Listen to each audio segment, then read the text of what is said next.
Hello दोस्तों, जय मसीह की। मेरा नाम है विनीश मसीह। ब्यूटीफुल बाइबल स्टोरीज में आप सभी का स्वागत है। आज की वीडियो में हम जकरयाह नबी के द्वारा देखे गए एक दर्शन के बारे में देखेंगे।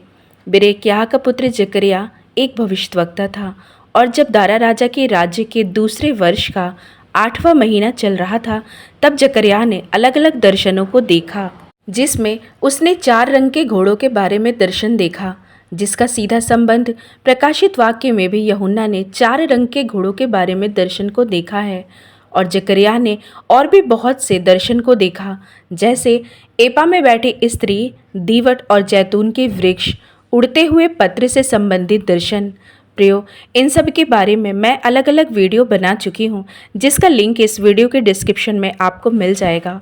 आप उसे देख सकते हैं ताकि इन सब दर्शन के बारे में पता लग सके।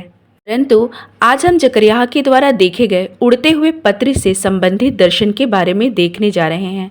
इस वीडियो को अंत तक जरूर देखिएगा ताकि हमें इसके बारे में पता चल सके कि आखिर परमेश्वर ने जकरयाह को एक उड़ते हुए चिट्ठी को क्यों दिखाए हैं।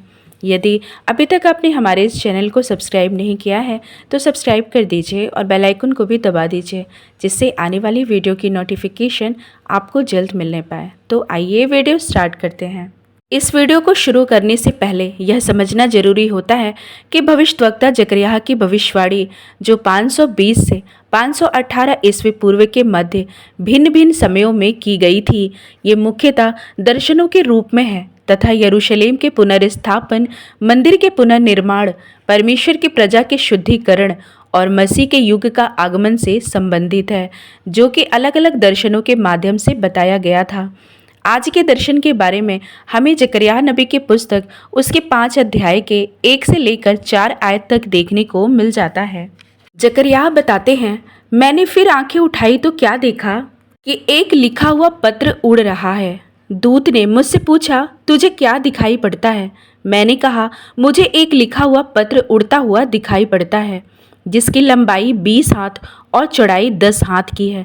तब उसने मुझसे कहा, यह वह शाप है जो इस सारे देश पर पड़ने वाला है, क्योंकि जो कोई चोरी करता है वह उसकी एक ओर लिखे हुए के अनुसार मैल के समान निकाल दिया जाएगा, और जो कोई शपथ खाता है वह उसकी दूसरी ओर लिखे हुए के अनुसार मैल के समान निकाल दिया जाएगा। सेनाओं के यहोवा की यही वाणी है, मैं उसको ऐसा चलाऊंगा कि वह चोर के घर में और मेरे नाम की झूठी शपथ खाने वाले के घर में घुसकर ठहरेगा और उसको लकड़ी और पत्थरों समेत नष्ट कर देगा। जकरयाह ने अपनी आंखों से जब दीवट और जैतून के वृक्षों से संबंधित दर्शन देख लिया, तब उसने फिर से एक बार अपनी आंखों को ऊपर उठाया। वह एक पत्र को उड़ता हुआ देखता है। दूत के पूछने पर वह उस चिट्ठी की लंबाई और चौड़ाई भी बताता है, जो 20 हाथ लंबी और 10 हाथ चौड़ी थी। जकरयाह ने जब दूत से इस लंबी चौड़ी पत्र के बारे में पूछा कि ये क्या है, तब दूत ने उसे बताया कि ये वह शाप है जो इस सारे देश पर पड़ने वाला है, अर्थात उन लोगों के अधर्म का शाप एक पत्र के रूप में उड़ रहा था। पत्र का आकार खुली हुई जो दोनों तरफ मुड़ सके ऐसी थी, उसे लपेटा भी जा सकता था। इस पत्र में लोगों के अधर्म के दंड का लेखा जोखा था, जो एक उड़ते हुए पत्र के रूप में जकरयाह को दिखाया गया था।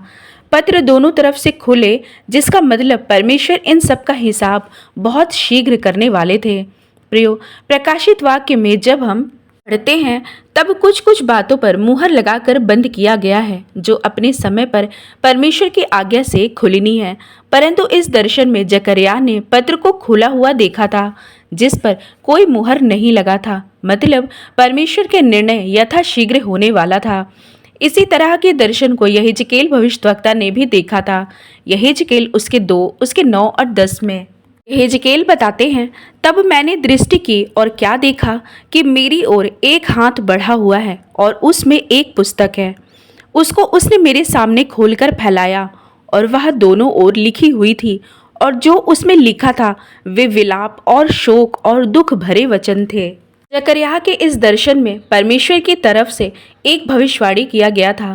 प्रियो, इस पत्र के एक तरफ लिखा हुआ था, जिसका मतलब दूत ने बताया कि जो कोई चोरी करता है वह पत्र में लिखे हुए के अनुसार मैल के समान निकाल दिया जाएगा, और उसी पत्र के दूसरी तरफ जो लिखा हुआ था वह कुछ लोगों की झूठी शपथ को खाने के बारे में लिखा था, क्योंकि दूत ने जकरयाह को बताया कि जो कोई शपथ खाता है वह उसकी दूसरी ओर लिखे हुए के अनुसार मैल के समान निकाल दिया जाएगा।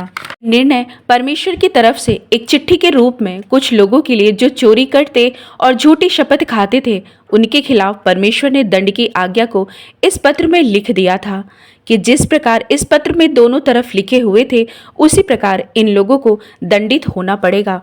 जकरयाह की पुस्तक में जब हम अध्याय 1 में पढ़ते हैं, तब बेरेक्याह के पुत्र जकरयाह ने लोगों से यहोवा परमेश्वर के द्वारा दिए गए वचन को पहुंचाया है, जिसमें कि वह कहता है कि यहोवा तुम लोगों के पुरखाओं से बहुत ही क्रोधित हुआ था, इसलिए सेनाओं का यहोवा यूं कहता है कि तुम मेरी ओर फिरो, तब मैं तुम्हारी ओर फिरूंगा। अपने पुरखाओं के समान ना बनो। उनसे तो पूर्व काल के भविष्यद्वक्ता यह पुकार पुकार कर कहते थे कि सेनाओं का यहोवा यूं कहता है कि अपने बुरे मार्गों से और अपने बुरे कामों से फिरो, परंतु उन्होंने ना तो सुना और न मेरी ओर ध्यान दिया। जकरयाह ने लोगों को यह भी बताया कि तुम्हारे पुरखा कहाँ रहे? भविष्यद्वक्ता क्या सदा जीवित रहते हैं? परंतु परमेश्वर के वचन और आज्ञाएं जिनको परमेश्वर ने अपने दास नबियों को दिया था, क्या वे तुम्हारे पुरखाओं पर पूरी नहीं हुई? इतना ही नहीं, बल्कि जकरयाह के ज़्यादातर दर्शन हमारे समय के प्रकाशित वाक्य की पुस्तक से भी संबंधित है। बाइबल के लेखकों के द्वारा हमें भी यहोवा परमेश्वर की ओर से बहुत कुछ चेतावनी के रूप में मिलती है। कुछ घटनाएं अभी हो रही है, कुछ घटनाएं घट चुकी है तथा कुछ घटनाओं पर अभी परमेश्वर की मुहर लगी हुई है, जिससे कि अभी हमारे ऊपर परमेश्वर के द्वारा अनुग्रह है। परमेश्वर अभी भी अपने लोगों को पश्चाताप का समय देते हैं। इस प्रकार से जकरयाह ने लोगों को बताया कि पुराने समय के लोगों के लिए जितनी भी भविष्यवाणी को किया गया वह अपने नियत समय पर पूरा भी हुआ है। इसलिए प्रियो, अभी परमेश्वर के अनुग्रह के समय में हमें अपने गुनाहों को छोड़कर चोरी करना, जिसे जकरयाह ने उस पत्र में चोरों के लिए लिखा हुआ शाप देखा, उसी प्रकार आज भी लोग परमेश्वर से चोरी करते हैं। परमेश्वर के दिए गए समय में चोरी करते, परमेश्वर के कामों में चोरी करते, अपितु और भी बहुत से अधर्म के काम करते हैं। परमेश्वर का नाम झूठ झूठ में लेते हैं। परमेश्वर का वचन कहता है कि लोगों के कामों के अनुसार उनका न्याय होगा। इसलिए आज जकरयाह के द्वारा देखे गए उस समय के लोगों के लिए दर्शन हमारे लिए भी एक चेतावनी है। इसलिए अपने पापों से पश्चाताप करके परमेश्वर के वचन के अनुसार जीवन बिताना है। जबकि पवित्र शास्त्र बाइबल कहती है कि अंत के समय के लोग अधर्मी हो जाएंगे।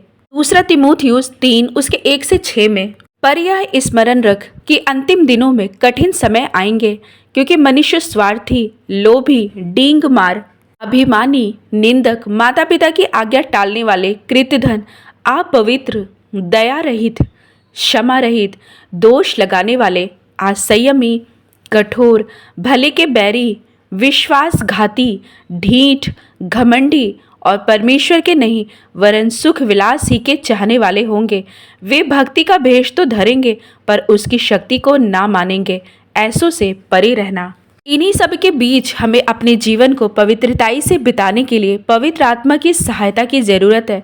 इसलिए पौलुस लिखते हैं दूसरा थिस्सलुनीकियों उसके 2 उसके 13 से 16 में, हे भाइयों और प्रभु के प्रिय लोगों, चाहिए कि हम तुम्हारे विषय में सदा परमेश्वर का धन्यवाद करते रहें, क्योंकि परमेश्वर ने आदि से तुम्हें चुन लिया कि आत्मा के द्वारा पवित्र बनकर और सत्य की प्रतीति करके उद्धार पाओ। ये उसने तुम्हें हमारे सुसमाचार के द्वारा बुलाया कि तुम हमारे प्रभु यीशु मसीह की महिमा को प्राप्त करो। इसलिए हे भाइयों, स्थिर रहो और जो जो बातें तुमने चाहे वचन या पत्री के द्वारा हमसे सीखी है, उन्हें थामे रहो। हमारा प्रभु यीशु मसीह आप ही और हमारा पिता परमेश्वर, जिसने हमसे प्रेम रखा और अनुग्रह से अनंत शांति और उत्तम आशा दी है, तुम्हारे मनों में शांति दे और तुम्हें हर एक अच्छे काम और वचन में दृढ़ करे। परंतु प्रभु सच्चा है, वह तुम्हें दृढ़ता से स्थिर करेगा और उस दुष्ट से सुरक्षित रखेगा। हमें प्रभु में तुम्हारे ऊपर भरोसा है कि जो जो आज्ञा हम तुम्हें देते हैं उन्हें तुम मानते हो और मानते भी रहोगे। परमेश्वर के प्रेम और मसीह के धीरज की ओर प्रभु तुम्हारे मन की अगुवाई करे। प्रियो, आशा करती हूँ ये वीडियो आपको पसंद आई होगी। तो इस वीडियो को अब मैं यहीं पर समाप्त करती हूँ, परंतु मैं आपसे मिलती हूँ अपनी अगली वीडियो में। आप सभी भाई बहनों को प्रभु यीशु मसीह के नाम में जय मसीह की।